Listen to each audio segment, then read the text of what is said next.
Financial Management and Control, Unit 3, Leverages. So, the objective of financial management is to maximize the wealth. Here, wealth means market value. Market value is directly related to the performance of company, and it inversely related to the expectations of investors. So expectations of investor is dependent on the risk of the company. Therefore, to maximize value, company should try to manage its risks. So this risk may be business risk or maybe financial risk or both. So what kind of risk comes under leverages? So there are three types of leverages. First one is operating leverage, second one is financial leverage, and third one is combined leverage. So operating leverage, it shows the level of business risk. Business risk, it shows the level of business risk, and it is depend upon the fixed cost. So in a profitable statement, fixed cost plays a vital role in operating leverage. So let us go with the profitability statement. Here I mention profitability statement from sales to EPS, earnings per share calculation. Sales minus cost, then we'll get profit. So cost is divided into two types, that is variable cost and fixed cost. Variable cost changes according to the production, fixed cost does not change according to the production. So sales minus variable cost, then we'll come up with the contribution. Contribution is a mix of fixed cost and profit. If we deduct the fixed cost from the contribution, so operating profit will arise. Operating profit or earnings before interest and tax. We can call it as earnings before interest and tax. Why before interest and tax? So here the financial plans, whatever the capital structure we involved, so depends on the capital structure, our financial risks involved. Say for example, in a capital structure, equity and debt mix is there. We have to pay interest on debt. So we have to deduct the interest from the profit, and interest payment on debt is tax deductible. So we'll have earnings after tax. If in our capital structure preference is also involved, then we have to pay preference dividend to the preference shareholders. But the preference dividend is not tax deductible. There is no tax advantage on the preference dividend. So that after tax payment only we have to deduct the preference dividend.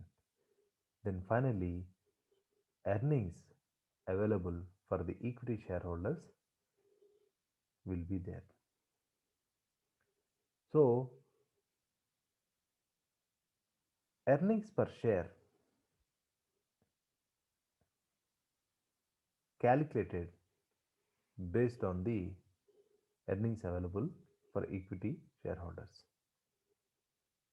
So, earnings available, if you do observe the formula, earnings available for equity shareholders by number of equity shares. Number of equity shares. So, earnings per share will come.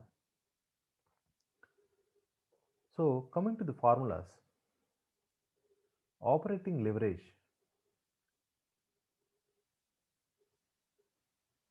percentage of change in EBIT by percentage of change in sales. So, it explains 1% change in sales impacts on the EBIT. So, what is that percentage of change involved? That is nothing but operating leverage. So, another formula is contribution divided by EBIT. Both are same, but at different level of production.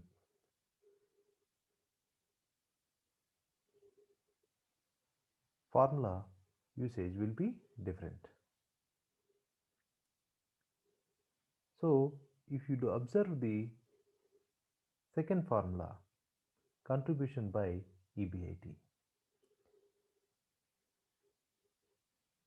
please do observe in the profitability statement. So, contribution and EBIT. What is the difference between these two? Fixed cost.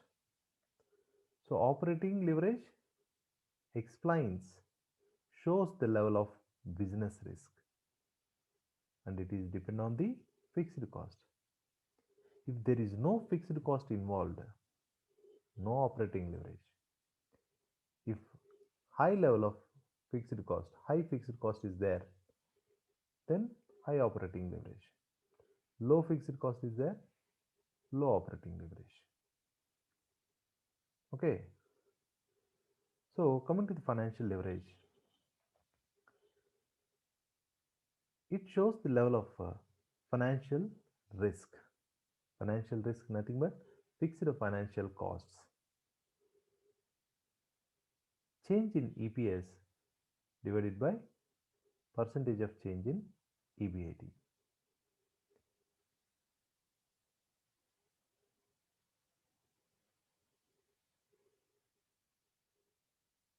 And financial leverage observes the level of financial risk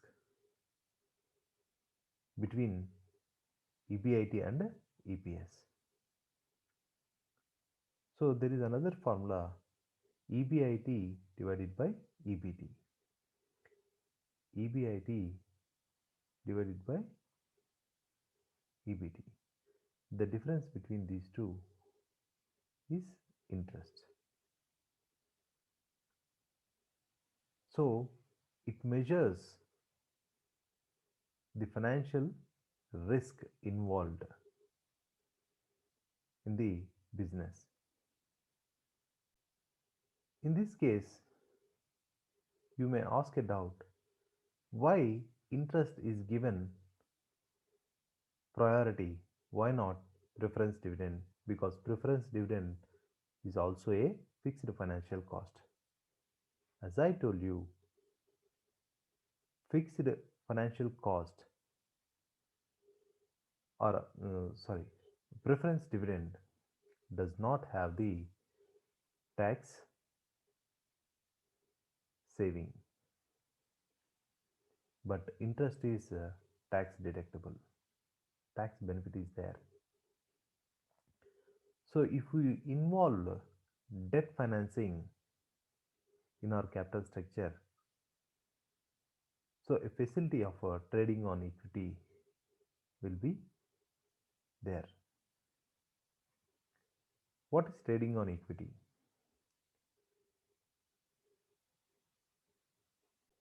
It is a financial process in which debt produces gain for shareholders of a company. So, what kind of a gain? Enhanced earnings and favorable tax treatment. These are two major things it provides. Coming to the combined leverage in the sense both operating leverage and financial leverage. It shows the level of risk. So, it shows about the fixed cost portion and fixed financial cost portion. So, coming to the formula, contribution by EBIT, contribution by EBT. So, it involves both fixed cost and interest payment. So, let us have a look on the relationship between leverage and a break even point. As I told you, if there is no fixed cost, no operating leverage. Higher fixed cost, high degree of operating leverage. Lower fixed cost, lower degree of operating leverage. And coming to the break even point, so break even point and leverage both are used for profit planning. So, firm with higher leverage, high break even point. High leverage in the sense high fixed cost. Okay, if contribution is equal to fixed cost, EBIT is 0, where the break even point is there. So at break even point, there is no profit and no loss. So fixed cost equal to contribution at break even. Firm with lower leverage, lower break even point. So coming to the financial leverage analysis, no fixed financial cost. In the sense, if you are not involving either of debt financing or preference financing, then no financial leverage. If higher fixed financial cost, higher financial leverage will be there. When EBIT is higher than the financial break-even point, if EBIT is higher in the sense profit is high, positive financial leverage. If profit is low, negative financial leverage. So, coming to the analysis of combined leverage. In this combined leverage, we can observe which combination gives more benefit. Low level of operating leverage and low level of financial leverage. It is a lower total risk. Cannot take advantage of trading on equity. Cannot take advantage of trading on equity. Cannot take advantage of a financial process where debt produce gain to the shareholders. Okay, so degree of operating leverage is high and financial leverage is also high, where higher total risk, very risky combination. If degree of operating leverage is high and financial leverage is low, operating leverage is high in the sense fixed cost, high fixed cost. If we have higher fixed cost, we will get very minimum EBIT. So EBIT will get reduced. So lower EBIT due to higher fixed cost and lower advantage on trading on equity. If we have less profit, we cannot go for a debt because debt involves cost, that is interest. We cannot pay more interest. If we pay more interest, then it will be negative, right? So EBIT should be more than interest payment.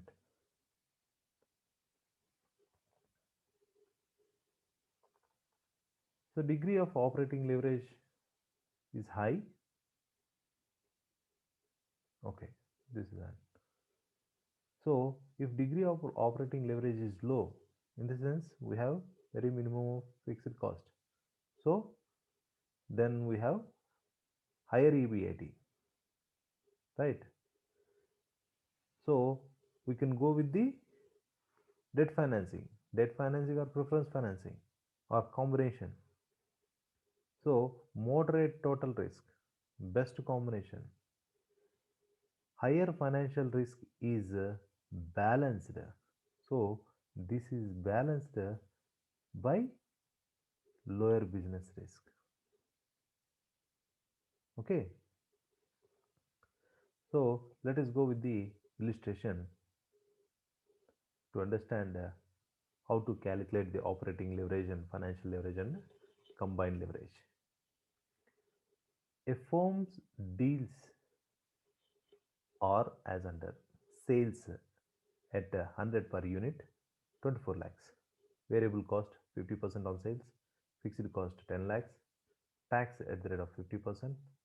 It has borrowed 10 lakhs, so it has borrowed 10 lakhs at the rate of 10% per annum, and its equity share capital is 10 lakhs 100 each. So calculate operating leverage, financial leverage, combined leverage, return on investment, and finally if the sales increased by 6 lakhs, in the sense if we have 30 lakh sales, so what will be the new EBIT? Okay, let us calculate the solution. We have to prepare the profitability statement. Profitability statement. So sales are 24 lakhs. Variable cost 50% on sales, that is 12 lakhs. So contribution will be 12 lakhs less fixed cost. Fixed cost is 10 lakhs. So EBIT is 2 lakhs. So we have to pay the interest on borrowed capital 10%. So 1 lakh. Profit before tax is 1 lakh. Tax at the rate of 50%. So finally we have 50,000 less preference dividend. There is no sign of mentioning the preference capital, so no preference dividend. So earnings available for the equity shareholders 50,000. Shares outstanding, ordinary shares, those are 10,000.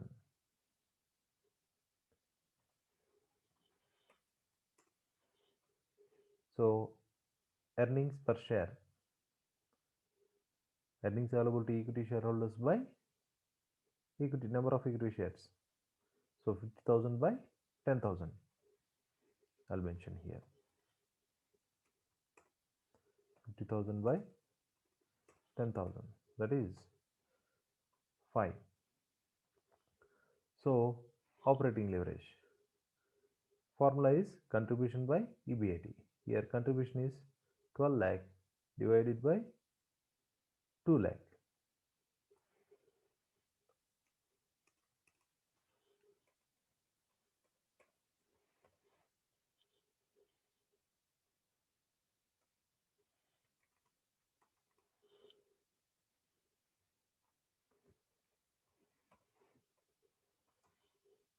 So 6 times.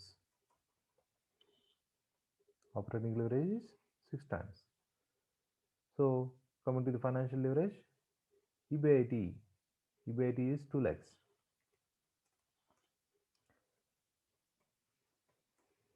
EBIT by EBT. EBT 1 lakh.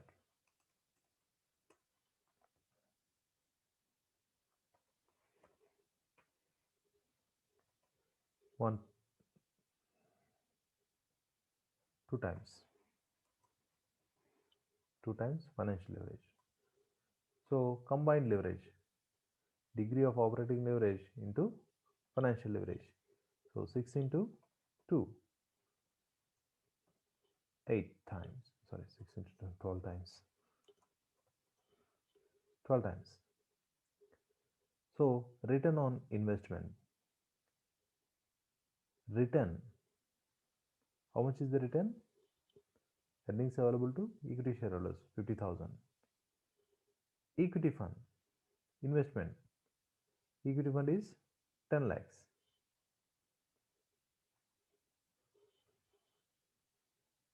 So 50,000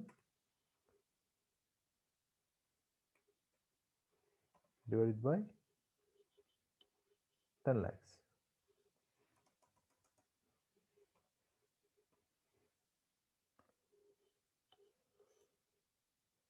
That is 0.05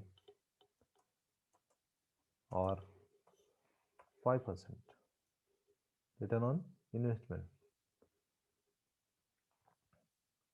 So finally, if the sales increase by 6 lakhs, what will be the new BIT? So if sales increase by 6 lakhs, in the sense, if sales are 30 lakhs, 30 lakhs. So variable cost is 50% on sales. So 50%, 15 lakhs. Contribution is 15 lakhs, and the fixed cost doesn't change along with the production levels. So fixed cost is 10 lakhs.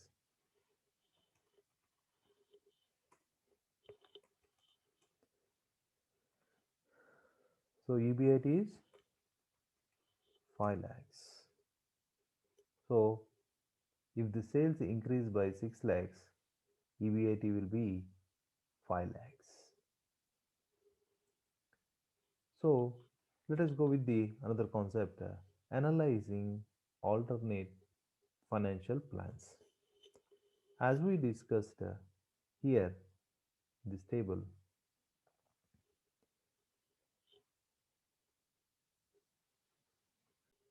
if we involve debt and equity in our capital structure, in our financial plan, so we have to pay interest on debt.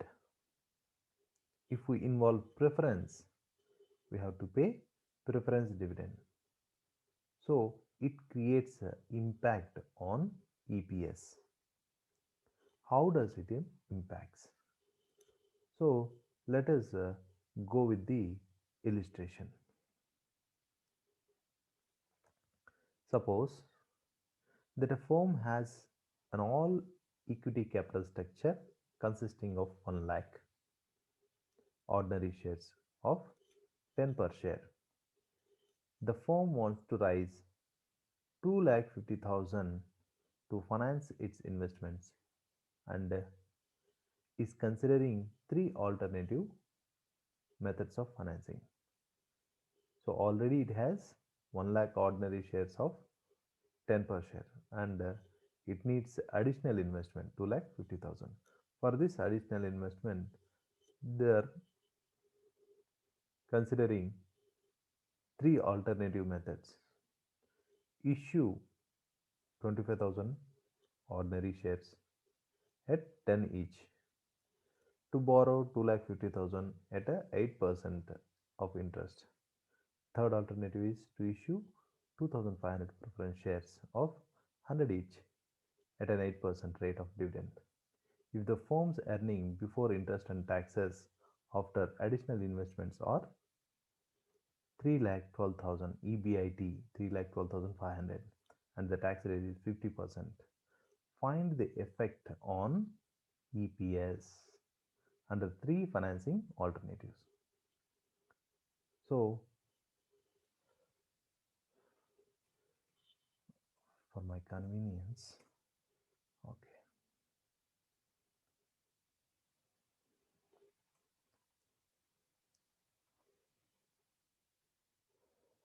So, EPS under financing favorable EBIT. So, I mentioned three alternatives, three alternative methods of financing. So, EBIT is 3 lakh 12,500. So, 3 lakh 12,500. Interest payment. If we raise equity, no interest. If we raise preference, no interest payment. If we raise debt, we have to pay interest at 8%. Sorry, 8% on 2 lakh 50,000. So it comes around 20,000. So profit before tax, the same, even in preference also same, but in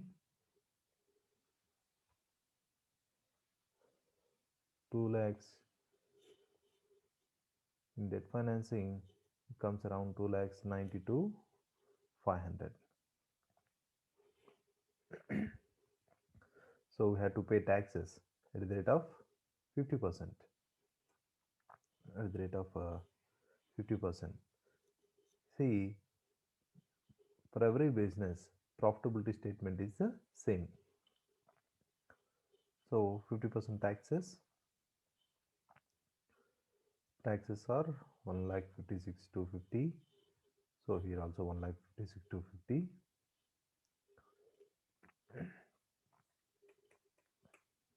So in debt financing comes around 1,46,250. Half of the amount.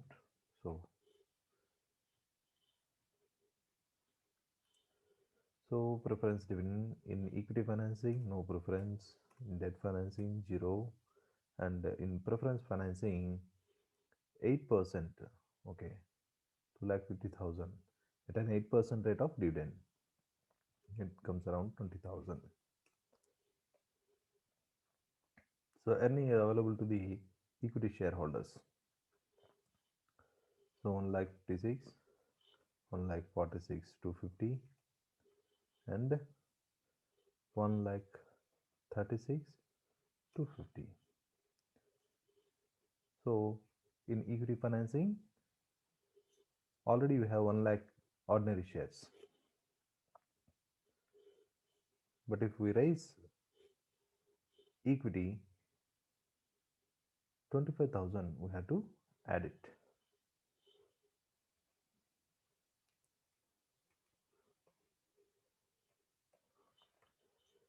So EPS will be 1.25, 1.46, 1.36.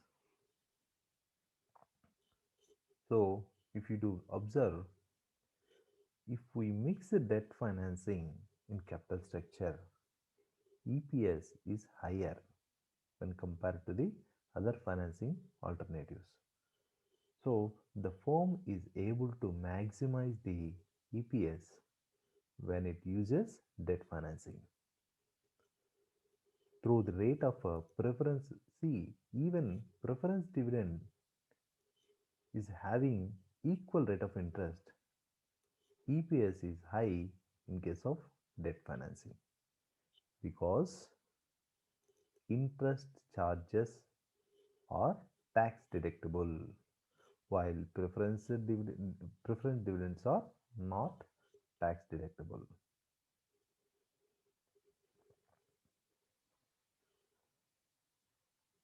So, in the above illustration, if EBIT is of 75,000, then EPS under different methods of, okay, what will be the EPS if EBIT is 75,000 in same case? So instead of 3,12,500, we have to take 75,000.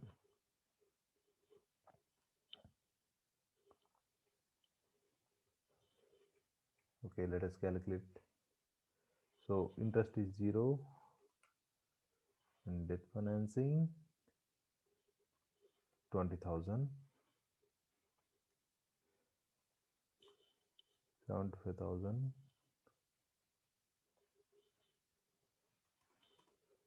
So in debt financing, PBT is 55,000, 50% tax rate. So 37,500 we have to deduct.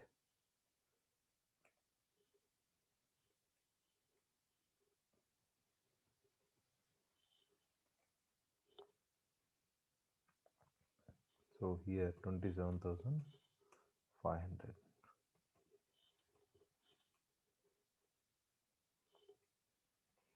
So preference dividend 0, 0, 20,000.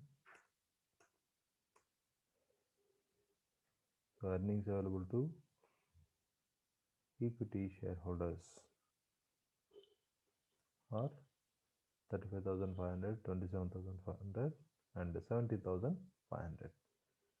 Shares same as like in the above, 1 lakh 25,000, 1 lakh, 1 lakh. So EPS will be 0 0.30, 0 0.275 and 0.175. So here in this case, this is unfavorable condition where the rate of return on C, when the rate of return on the total assets is less than the cost of debt, the earnings per share will fall with the degree of leverage. So this is how we have to calculate the EPS under different financing plans.